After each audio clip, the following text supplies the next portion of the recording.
उसे पता ही नहीं था कि अब वो कहाँ है कि तभी एक बूढ़ी अम्मा ने उसका हाथ थाम कर कहा, बेटा, अम्मा से रूठ कर तू कहाँ भाग गया था? उसने चौंक कर पीछे की ओर देखा। तकरीबन 64-65 साल की वे अम्मा उसे अपना बेटा समझ रही थी। फिर तो आसपास के सारे लोगों ने उसे बुढ़िया का बेटा साबित कर दिया। उसे जबरदस्ती बुढ़िया के घर जाना पड़ा। उस बुढ़िया के बेटे की शक्ल और उम्र पूरी तरह से उससे मिलती-जुलती थी। चलो थोड़ा मजा ले लेते हैं, उसने मन ही मन सोचा। रात को खाना खाने के बाद जैसे ही वह सोने के लिए कमरे में पहुंचा तो चौंक गया। बुढ़िया की बहू गर्मा-गर्म दूध लेकर उसके पास आई। वह भरे पूरे बदन के सांवले रंग की औरत थी। अब मैं कभी आपसे नहीं लड़ूंगी, आपकी हर बात मानूंगी, वह औरत उससे लिपटती हुई बोली। क्यों, क्या हुआ था? उसने बड़ी हैरानी से पूछा। आप शादी के 2 महीने बाद अचानक गायब हो गए थे। सब ने आपको बहुत ढूंढा पर आप कहीं नहीं मिले। इस गम में बाबूजी चल बसे। वह रोते हुए बता ही रही थी, मैं सब भूल चुका हूँ, मुझे कुछ याद नहीं है, मैं किसी को नहीं पहचानता। वह शांत भाव से बोला। उस औरत ने रात को उसे भरपूर देह सुख दिया। सुबह के तकरीबन 8 बजे उसकी नींद खुली। उसने ब्रश करके चाय पी। दिन में पता चला कि वह दुकान चलाता था। वह दिन भर में अपनी जिंदगी के बारे में काफी कुछ जान गया। उसकी 5 बहनें थी और वह एक लौता भाई है। उसकी पत्नी चौथी बहन की ननद है। तकरीबन 6 साल पहले शादी हुई थी। उसका बेटा लापता हो गया है।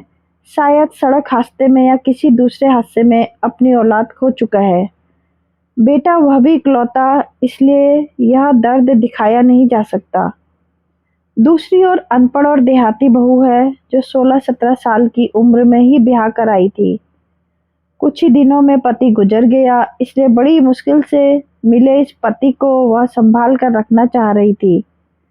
कितना भी बड़ा हादसा हो, सरकार बस एक जांच कमीशन बिठा देगी, इससे ज्यादा करेगी तो इस पीड़ित या उसके परिवार को 2-3 लाख रुपए का मुआवजा दे देगी।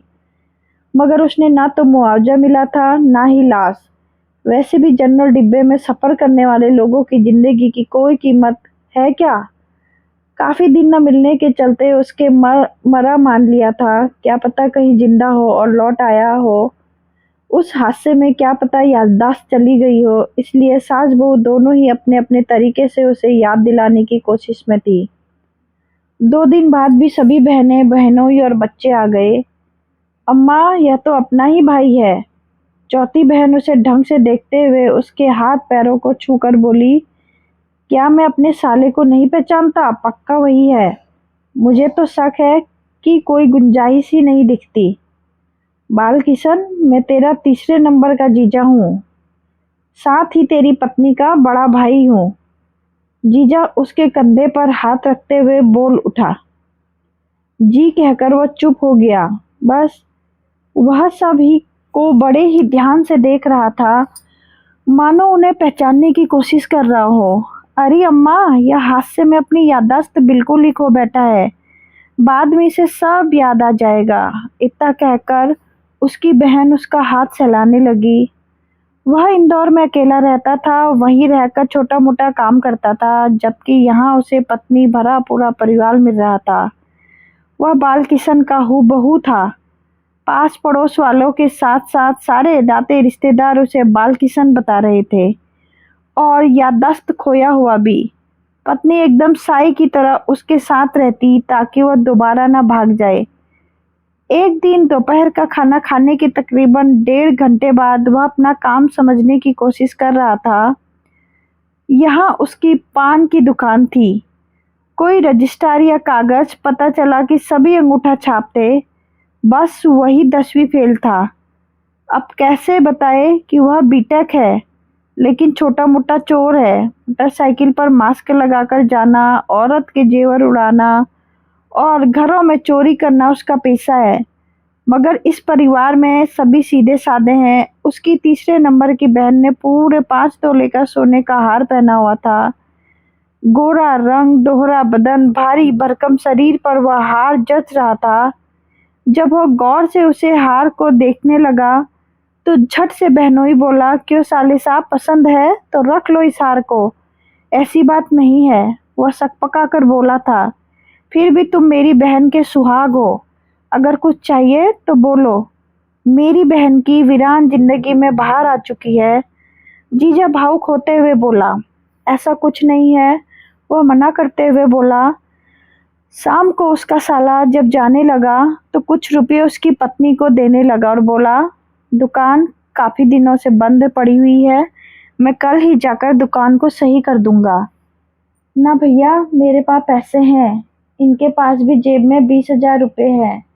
वह भाई को पैसे देने से मना करते हुए बोली, मगर मैं तो पान की दुकान चलाना भूल गया हूँ।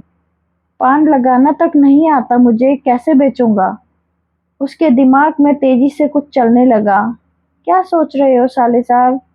जीजा मानो उसके चेहरे को गौर से पढ़ते हुए बोला, पान की दुकान में भी कभी चलाई नहीं है। मैं तो टेलीविजन ट्रांजिस्टर फ्रिज सुधारना जरूर जानता हूँ। वह जीजा को समझाता हुआ बोला, फिर तो हमारे पड़ोस में दुकान ले लेते हैं। 5-10 किलोमीटर में एक भी दुकान नहीं है, खूब चलेगी। जीजा हंसते हुए बोला। अगले दिन सुबह घर से तकरीबन 1.5 किलोमीटर दूर बंद पड़ी दुकान उसे सौंपी गई तो दिन भर में उसे सुधार कर दुकान की शक्ल दे दी। जरूरी सामान का इंतजाम कर दिया गया। पहले दिन वह 500 रुपये कमा कर लाया तो बहुत खुश था। जीजा भी उसके काम से खुश था, पर उसे खुद घर छोड़ने आया था। अम्मा, यह तो कुशल कारीगर है। देखो, आज ही इसने 500 रुपये कमा लिए। जब तक 4 ऑर्डर पा चुका है। जीजा जोश में बोल रहा था। अब बेटा आ गया है ना, मेरी सारी गरीबी दूर हो जाएगी। अम्मा तकरीबन रोते हुए कह रही थी, रो मत अम्मा, मैं सब ठीक कर दूंगा। वह पहली बार बोला था। रात को खाना खाने के बाद जब वह बिस्तर पर सोने पहुंचा तो पत्नी खुशी से भरी थी। अरे, आप तो बहुत ही कुशल कारीगर निकले। यह चूहल करते हुए पूछ रही थी। कुछ नहीं, बस यूं ही थोड़ा बहुत जानता हूँ। सोते समय वह सोचने लगा, अब तक मैंने चोर उचक्का था, गंदे कामों से पैसे कमाने वाला। अब मैं मेहनत से पैसा कमाऊंगा और परिवार का पेट भरूंगा। इतना सोचते सोचते उसने पत्नी के सिर पर प्यार से हाथ फेरा और बोला, मैं तुम्हें कभी नहीं छोड़ूंगा, कभी नहीं। इतना कहते हुए उसे सुख की नींद आने लगी। सच कहें तो इस सजा में भी मजा था। कहानी पसंद आए तो लाइक कीजिए।